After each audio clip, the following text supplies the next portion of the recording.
તમારી દીકરીએ તમારું કુળ તો સાચવ્યું, પણ હારે હારે અમારા કુળને પણ એટલું જ સાચવ્યું. એની પણ એટલી જ રક્ષા કરી. એને જરાય ઓછું નથી આવવા દીધું કે નથી પાછી પાની કરી. હવે વેવાય વેવાણ મારી દીકરીના વખાણ કરતા તમે ઠાકતા નથી. આના કરતા મોટી મોટી મારા માટે શું હોય? આ તો તમે ગામડાના છો અને આવા સંસ્કાર આપ્યા છે એટલે આ બધું બહાર પડી ગયું. જો બીજી કોઈ માં હોય ને તો એ તો અમુકનો ઘોંસ પરોણો કરે એની દીકરીને.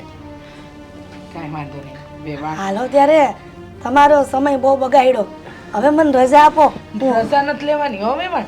આજે તો અહીંયા જ જમીન જવાનું છે અને મોડું થઈ જાય ને તો કાલે જાજો. પણ દીકરીના ઘરનું તો પાણી ન પીવાય. એ બધા જૂનવાણી રિવાજો છે. મારે તમારો એક શબ્દ નથી સાંભળવો. તમારે અહીંયા જમીને જ જવાનું છે. આ તમે તો વેણો